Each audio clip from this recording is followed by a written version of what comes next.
नमस्कार मित्रों, ये पौधा आपकी ज़िंदगी बदल सकता है। ये पौधा बूढ़े को भी जवान कर सकता है। इसका उपयोग कैसे करना है आज हम बताने वाले हैं भक्तों। 2 दिन पहले हुई पूज्य गुरु जी की महापुराण की कथा में गुरुजी ने बताया कि अगर साल भर आप टोटके उपाय करते करते थक गए हों और रत्ती भर भी फायदा ना दिख रहा हो, तो जो पौधे की जड़ हम आपको बता रहे हैं, अगर आप इसे हमारे बताए अनुसार सही समय और शुभ मुहूर्त देखकर धारण करते हैं, तो यकीन मानिए आपके जीवन में धारण करने के कुछ दिनों बाद ही धन की वर्षा होने लगेगी। फिर आपके जीवन में आपको उन्नति करने से कोई नहीं रोक पाएगा। आपकी हर मनोकामना होगी पूरी, खुशियों से भर जाएगा आपका घर, आपका भाग्य होगा 7वें आसमान पर। अगर आप हमारे बताए हुए पौधे की जड़ का मात्र धारण कर लेंगे तो इसी से आपका बेड़ा पार हो जाएगा। तीनों ब्रह्मा विष्णु महेश का आपको आशीर्वाद मिल जाएगा, क्योंकि इसकी जड़ों में जो है तीनों देव विष्णु ब्रह्मा महेश का वास माना गया है। कुल मिलाकर इसमें पूरी सृष्टि समाई हुई मानी जाती है। भक्तों देखो, बात ऐसी है कि हमारा काम तो है सलाह देने का, हम तो केवल सलाह ही दे सकते हैं। इसको मानना ना मानना आपकी मर्जी, लेकिन एक बात जरूर कहेंगे कि अगर मान लोगे तो हमें जिंदगी भर याद करोगे। भक्तों, इस वीडियो में आपको बताने वाले हैं अपामार्ग का पौधा। इस पौधे की जड़ में माँ गंगा और इसकी पत्तियों में, जड़ों में, तनों में ब्रह्मा विष्णु महेश, इन तीनों देवों यानी कि पूरी सृष्टि का वास माना जाता है। आपके जीवन से जुड़ी चाहे कैसी भी समस्या हो, चाहे वो रुपये पैसों की दिक्कत हो, घर परिवार से संबंधित हो, नौकरी व्यापार से संबंधित हो, फिर चाहे वो हो स्वास्थ्य से संबंधित, सारी की सारी समस्याएं देखते ही देखते समाप्त होते ही चली जाएंगी। कैसे इसको धारण करना है, कहां से लाना है, कैसे इसको आसानी से प्राप्त करें, सही पौधे की पहचान कैसे करें। लेकिन सबसे पहले आप वीडियो को लाइक करके कमेंट में लिख दीजिए कि हे माता, आपका हमारे आंगन में स्वागत है। इससे स्वयं माता लक्ष्मी जी का आशीर्वाद आपको मिल जाएगा। और अगर आप माता लक्ष्मी जी के सच्चे भक्त हैं तो तुरंत ही वीडियो को लाइक कर दीजिए। भक्तों, ये पौधा इतना चमत्कारी है कि स्वयं भोलेनाथ ने इस पौधे की प्रशंसा की है। भक्तों, आपके आसपास अपामार्ग का पौधा, जिसे चिरचिटा भी कहते हैं, जरूर देखा होगा। ये बहुत फायदेमंद माना जाता है। आप कमेंट करके बताइए कि आपके एरिया में इसे किस नाम से जाना जाता है और क्या क्या उपयोग आपके तरफ इसका किया जाता है। लेकिन आज मैं लक्ष्मी प्राप्ति के लिए इसका उपाय बताऊंगा, क्योंकि इसकी जड़ में माँ गंगा का और इसके पत्तियों, तनों, फलों में पाया जाता है ब्रह्मा विष्णु महेश का वास। भक्तों, विष्णु भगवान जहां प्रसन्न होते हैं वहां माता लक्ष्मी स्वतः आ जाती हैं, और माता लक्ष्मी आती हैं तो जीवन से सभी परेशानियां, रोग, दुख का नाश हो जाता है। आपके जीवन में आपको उन्नति करने से कोई नहीं रोक पाएगा। आपकी हर मनोकामना होगी पूरी, खुशियां से भर जाएगा आपका घर, आपका भाग्य होगा 7वें आसमान पर। भक्तों, ये वीडियो बहुत खास है। अगर आप इस भंवर जाल से निकलना चाहते हैं, आप चाहते हैं कि आपके जीवन में सभी ग्रह आपका साथ देने लगें, तो आप इस वीडियो को अंत तक जरूर देखिए, क्योंकि हम आपको हर चीज बारीकी से बताएंगे क्यों ये इतना ये वरदान के समान है। आपके एरिया में देखते होंगे बूढ़े बुजुर्ग जो हैं वो बताते होंगे कि इसका इस्तेमाल कैसे किया जाता है। इस पौधे से दातून किया जाता है, खास रिवाज है। पौधे के बारे में आपको बताएंगे, इसके तने के बारे में बताएंगे, पत्तियों के बारे में बताएंगे, बीज के बारे में बताएंगे, फूल और जड़ के बारे में बताएंगे। हर एक इसका जो पार्ट है वो बहुत ही महत्वपूर्ण है, इसीलिए इस पौधे के बारे में जानना बहुत ज़रूरी है। थोड़ा सा अगर आप इसे जानते होंगे तो पहचान लीजिए। वीडियो में जो दिख रहा है वो यही पौधा है। आमतौर पर आपके आसपास इसे देखा जाता होगा। इसे चिड़चिया कहा जाता है, कहीं कहीं पर आंधी झाड़ा भी कहा जाता है। अपमार्ग की ऊंचाई जो होती है लगभग 60 से 120 सेंटीमीटर होती है। आमतौर पर ये लाल और सफ़ेद 2 प्रकार के अपमार्ग होते हैं। दोनों ही प्रकार का फायदेमंद है, लेकिन श्वेत जो होता है, उजला जो अपमार्ग है, वो बहुत ज़्यादा फायदेमंद होता है। इसी का उपयोग आज हम आपको बताएंगे लक्ष्मी प्राप्ति के लिए तांत्रिक उपयोग में। लेकिन क्या क्या इसका इस्तेमाल करना है, कैसे उपाय करना है कि आपके जीवन में खुशियाँ हैं, पैसे, रुपए और गरीबी की जो परेशानी है वो दूर हो जाए। अपमार्ग पर बीज नुकीले कांटे के समान लगते हैं। इसके फल चपटे और कुछ गोल होते हैं। दोनों ही प्रकार के अपमार्ग के गुणों में समानता होती है, फिर भी सफ़ेद अपमार्ग जैसा कि हमने बताया वो श्रेष्ठ होता है, वो बहुत ही फायदेमंद होता है। इस पर फूल लगते हैं, फल शीतकाल में लगते हैं और गर्मी में पक करके सूख जाते हैं। इनमें से चावल के दानों के बराबर ही बीज निकलते हैं। इसका पौधा वर्षा ऋतु में पैदा होकर के गर्मी में सूख जाता है। अब ये बहुत ही आसानी से आपको मिल जाएगा, क्योंकि सर्दियां आ रही हैं। अपमार्ग तीखा, कड़वा तथा प्रकृति में गर्म होता है। यह पाचन शक्ति वर्धक, दस्त लाने वाला, रुचिकर, दर्द निवारक, विष खाओगा, कृमि, पथरी का नाश करने वाला, खून को साफ करने वाला, बुखार को दूर करने वाला, श्वास रोग हो तो उसका नाश करने वाला, भूख को नियंत्रित करने वाला होता है। इसीलिए कहा जाता है कि इस पर सभी देवी देवताओं का वास माना जाता है। और सबसे जो मुख्य देवता है हमारे ब्रह्मा विष्णु महेश, इनका वास माना जाता है। चलिए थोड़ा सा इसको आयुर्वेद के रूप में पहले जान लेते हैं कि इसके क्या क्या फ़ायदे हमारे आयुर्वेद शास्त्र पढ़ेंगे उसमें मिलेगा आपको ये।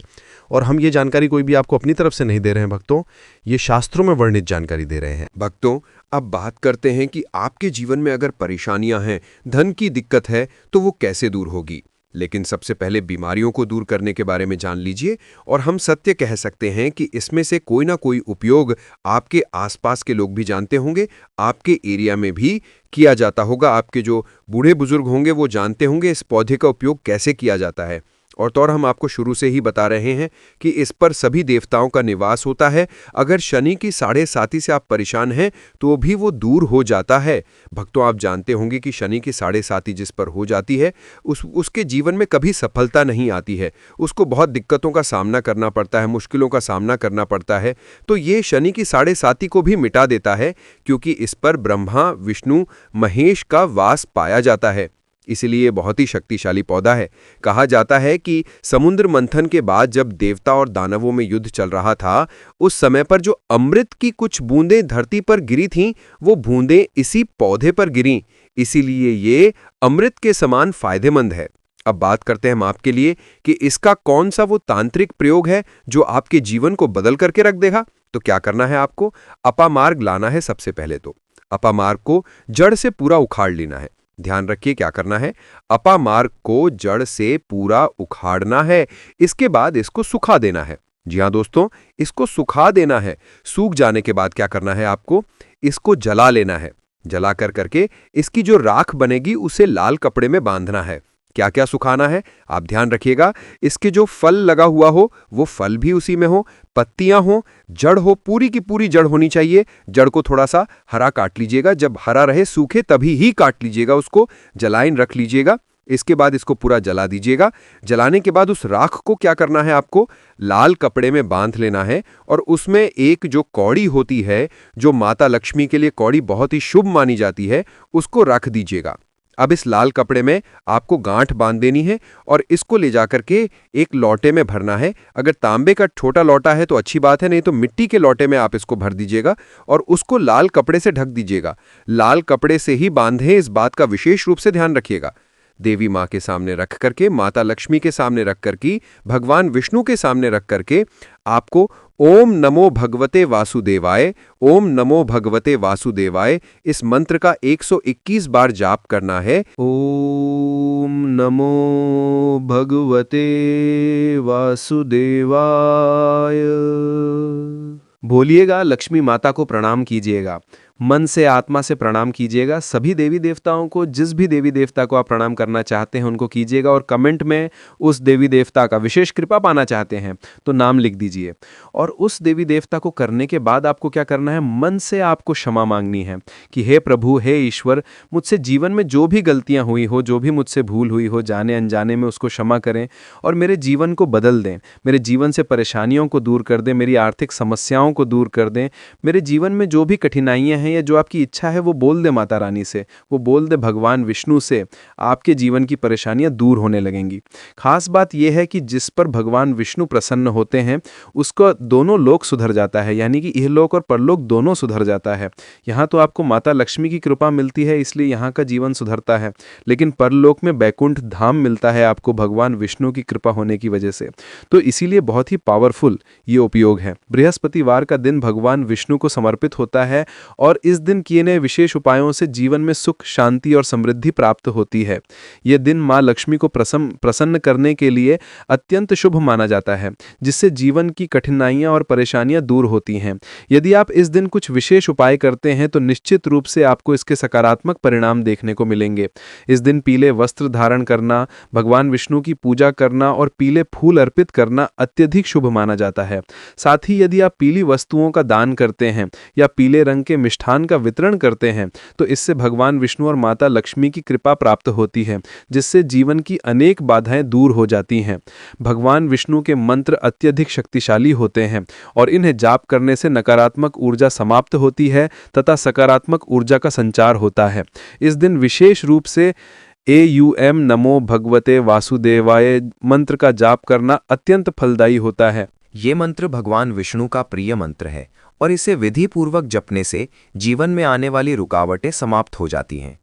इस दिन जल में केसर मिलाकर स्नान करना भी शुभ माना जाता है, क्योंकि ये तन और मन को शुद्ध करता है तथा सकारात्मक ऊर्जा को आकर्षित करता है। शास्त्रों में वर्णित उपायों के अनुसार यदि कोई व्यक्ति अपने जीवन में धन की समस्याओं से परेशान है तो उसे गुरुवार के दिन भगवान विष्णु की आराधना विशेष विधि से करनी चाहिए।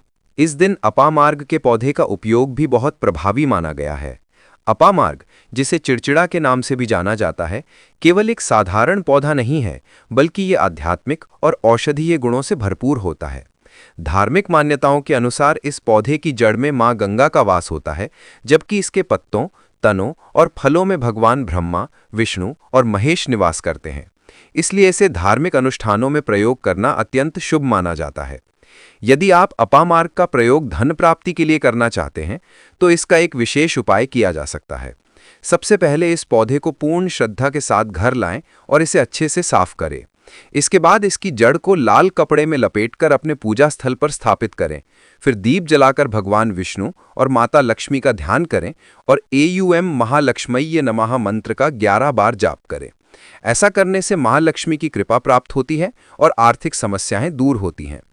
इस पौधे को प्रत्येक शुक्रवार को गंगाजल से सींचना चाहिए और प्रार्थना करनी चाहिए कि माता लक्ष्मी आपके घर में स्थायी रूप से निवास करें।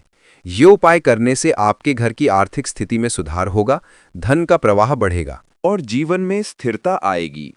इसके अतिरिक्त यदि आप अपने घर में सुख, शांति और समृद्धि बनाए रखना चाहते हैं तो गुरुवार के दिन केली के पेड़ की पूजा करना भी अत्यंत लाभकारी होता है। इस दिन केले के पेड़ के नीचे दीपक जलाने और जल अर्पित करने से भगवान विष्णु प्रसन्न होते हैं और परिवार में खुशहाली आती है।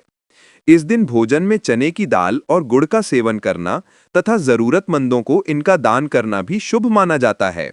शास्त्रों के अनुसार गुरुवार के दिन व्रत रखना भी अत्यंत लाभकारी होता है। इस दिन व्रत रखने से व्यक्ति के जीवन में चल रही परेशानियां समाप्त हो जाती हैं और उसे मानसिक शांति प्राप्त होती है। इस दिन पीले रंग के वस्त्र पहनने से सकारात्मक ऊर्जा बढ़ती है और भाग्य का साथ मिलता है।